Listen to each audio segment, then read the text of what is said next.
রনের বিরুদ্ধে কেস করছে পেখম। সম্পূর্ণ জানতে ভিডিওটিতে একটি লাইক করে প্রথম থেকেই দেখতে থাকো।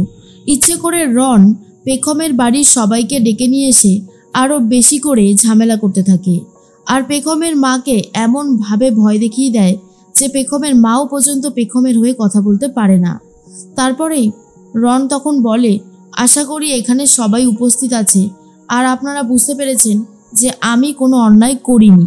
আর যদি অন্যায় করে থাকতাম তাহলে পেখমের বাড়ির লোকজনও কিন্তু আমাকে ভুল বুঝতো। আমি সবার ডাউট হয়তো ক্লিয়ার করতে পেরেছি। এর মধ্যেই তখনই তমালিকা বলে, ও পিসিমণি, আমার না কেন জানি মনে হচ্ছে পেখম মিথ্যে বলছে না। পেখম যা বলছে তা একদম সত্যি, কিন্তু সমস্ত সত্যিটা তো আবার বলতেও নেই সব জায়গায়। কি যে ঝামেলার মধ্যে পড়েছি না, মা কি বুঝতে পারবে যে পেখম মিথ্যে কথা বলছে না? পিসিমণি বলে, অবস্থা প্রচণ্ডই খারাপ। স্বর্ণালী কিছুতেই পেখমের হয়ে কথা বলবে না, সেটা আমি জানি। এখন পুরোটাই হচ্ছে দেখার বিষয় কোন দিকে জল গড়ায়। স্বর্ণালী বলে, সমস্ত সত্যিটা যখন সামনে চলেই এসেছে তখন এই পেখম রনের কাছে হাত জোর করে ক্ষমা চাইবে। ব্যাস, এটাই হচ্ছে আমার শেষ কথা। তখনই পেখমের বাবা বলে, অসম্ভব। যেই লোকটা আমার মেয়ের সাথে অসভ্যতামি করেছে তার কাছে আমার মেয়ে কখনোই ক্ষমা চাইবে না। পেখম, তুই ক্ষমা চাইবি না, আমি তোকে বলছি, তুই আমার কথাটা শোন, ক্ষমা তুই চাইবি না। পেখম বলে, তুমি কি বলছো বাবা? আমি নিজেই এই লোকটার কাছে ক্ষমা চাইবো না। এত খারাপ একটা লোকের কাছে ক্ষমা চাইলে আমি নিজের কাছেই অনেক ছোট হয়ে যাব নিজে। তখনই রন বলে, পেখম, তুমি কিন্তু আবার আমাকে ইনসাল্ট করছো। দয়া করে আমাকে এরকম ইনসাল্ট করো না। আমি কিন্তু তোমার সাথে কোনো খারাপ কিছু করিনি, আর সেটা কিন্তু প্রমাণ হয়ে গেছে। এখন যদি তুমি আমার কথা না শুনতে চাও তাহলে আমার আর সত্যি কিছু করবার থাকবে না। এর মধ্যেই রন তখন বলে, শ্রী, আমি তাহলে আসি, ভালো থেকো। শ্রী তখন বলে, তুমিও ভালো থেকো, আর টেনশন করো না, দেখবে সব ঠিক হয়ে যাবে। এরপরেই পেখম তখন কাঁদতে কাঁদতে ঘরে চলে যায় আর রন চলে গেছে। এর মধ্যেই আবিরের বাবা ভাবে, আমি পেখমের কথাটাকেও অস্বীকার করতে পারছি না, আবার নিজের জামাইকেও হবু জামাইকেও অস্বীকার করতে পারছি না কথাগুলো। কি যে করব, কার পক্ষ যে নেব বোঝা ভীষণই কঠিন। এমন একটা সিচুয়েশন যে কোনোভাবেই কিছু করা যাচ্ছে না।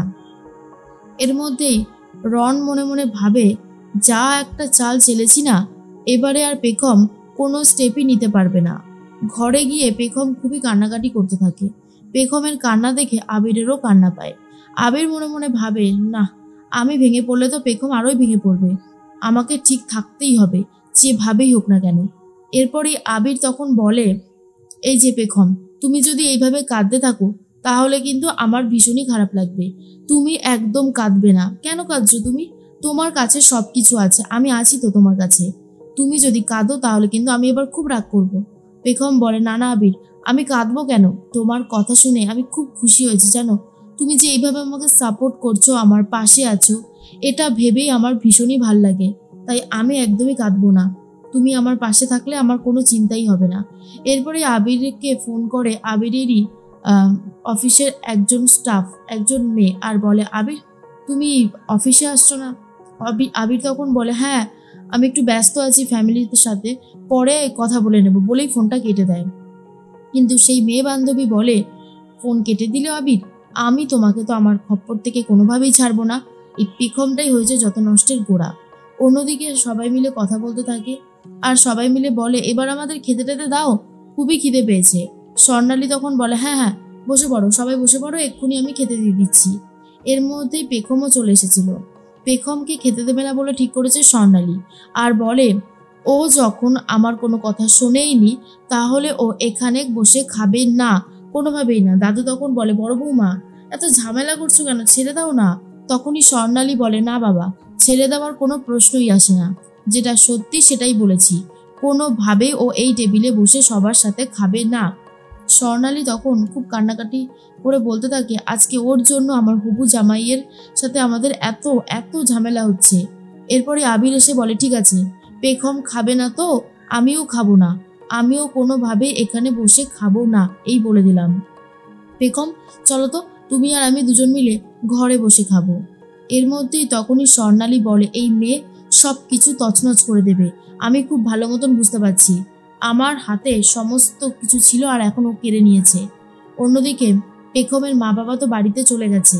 তখনই রনও গেছে ওদের পেছন পেছন আর বলে, দেখুন আজকে আপনারা যেভাবে সাহায্য করলেন, নিজের মেয়ের সংসারটা বাঁচাতে চেয়েছেন, এর থেকে ভালো কিছু তো আর হতেই পারে না, তাই না? আর এই যে সুচরিতা দেবী, আপনি সত্যি খুব ভালো কাজ করেছেন। এইরকমভাবে বলেছেন বলেই শেষ পর্যন্ত সবটা সম্ভব হয়েছে, তাই আপনাকে কিন্তু অসংখ্য অসংখ্য ধন্যবাদ। এরপর সুচরিতা রেগে যায়, কিন্তু তবুও কিছু বলতে পারে না পেখমের কথা ভেবে, কারণ যদি একবার পেখমের সংসারটা ভেঙে যায় তাহলে তো সেই সংসার জোড়া লাগবে না, তাই কোনোভাবেই কিছু বলতে পারে না। অন্যদিকে দেখা যায় পেখম মনে মনে ভাবে কি করে রনের এই কুকীর্তি সামনে আনবে। এরপরে আবির বলে, জানো তো পেখম, এই কুকীর্তি সামনে আনতে গেলে না আমাদেরকে একজন লয়ার ধরতে হবে, এখানে একটা কেস করতে হবে। এই কেসটা যখন কোর্টে উঠবে ওই রনও এবারে টের পাবে কত ধানে কত চাল। কিন্তু পেখম বলে, আবির এই সমস্ত করলে তো অনেক ঝামেলা হবে, আর তুমি তো দেখলে আমার পরিবারের লোকজনও আমার পাশে নেই, তাহলে কি করে হবে বলো? সাক্ষীটা কে দেবে? আবির বলে, তুমি চিন্তা করো না, আমি সমস্ত ব্যবস্থা করছি, আমার উপরে তোমার ভরসা আছে তো বলো? আর তখনই পেখম বলে, আমি নিজের থেকেও তোমাকে বেশি ভালোবাসি, ভরসা করি, বুঝেছো? তুমি এরকম কথা আর বলবে না। আবির বলে, আমার এক বন্ধু আছে, দেখি তাকে ফোন করে। এরপর সে বন্ধুকে ফোন করে বলে, তোর তো ভালো চেনা জানা লয়ার আছে বলেছিলিস তো দাদা, আমার না একটা হেল্প লাগবে, পারবি করতে? তখন সেই বন্ধুটা বলে, ঠিক আছে, তুই আমাকে যেটা বললি আমি দেখছি খোঁজ খবর নিয়ে। আবির বলে, থ্যাংক ইউ ভাই, তাহলে আমাকে জানাস কিন্তু। এর মধ্যে দাদু চলে এসে বলে, বলছিলাম কি বধুয়া, এই ওষুধগুলো না আমার লাগবে। তখনই আবির বলে, কই দেখি দেখি, প্রেসক্রিপশনটা দেখি বলেই দেখতে থাকে আর বলে, দাদু এই কিছুদিন আগেই তো তোমাকে আমি এই সমস্ত ওষুধগুলো ঘরে দিয়ে এসেছিলাম, এত তাড়াতাড়ি খাওয়া হয়ে গেল, কি কাণ্ড বলো তো? তখনই দাদু বলে, এখন তো আর তোদের সাথে সেভাবে কথা হয় না, তাই এই প্রেসক্রিপশনটা নিয়েই এসেছি। বধুয়া তখন বলে, দাদু তুমি আমার সাথে কথা বলবে বলে ছুতো খুঁজে এসেছো, আমি তো ভাবতেই পারছি না। দাদু বলে, জীবনে অনেক পরিস্থিতি এমন আসে, বুঝেছিস তো বধুয়া, তখন বোঝা যায় না কি করবি আর কি করবি না। যাই হোক, তুই ভালো থাক, আমি জানি তুই মিথ্যে কথা বলছিস না, তোর ওপর ভরসা বিশ্বাস আছে আমার, তবে আমি হবু নাতজামাইয়ের কথাও অস্বীকার করতে পারছি না, কিন্তু আমি চাই ওর বিরুদ্ধে তোরা প্রমাণ জোগাড় কর। তখনই আবির বলে, চিন্তা করো না, এই সমস্ত কিছু হয়ে যাবে, শুধু আমাকে একটু সময় দাও। অন্যদিকে দেখা যায় যে আবির কথা বলতে থাকে লয়ারের সাথে, আর আড়াল থেকে সেটা শুনে নিয়েছে শ্রী, আর বলতে থাকে, পেখম আর আবির রনের বিরুদ্ধে কেস করছে, এটা তো রনকে আমায় জানাতেই হবে। সেই জন্য ফোন করে রনকে বলে, রন এদিকে একটা খবর আছে, পেখম আর আবির তোমার বিরুদ্ধে কোর্টে কেস করছে। আর এটা শোনার পর রন তো প্রচন্ড রেগে গিয়ে বলে, হোয়াট? এত কিছু করার পরেও পেখম শান্ত হলো না তো? এবারে বুঝবে যে কেমন ভাবে ওকে আমি জব্দ করি।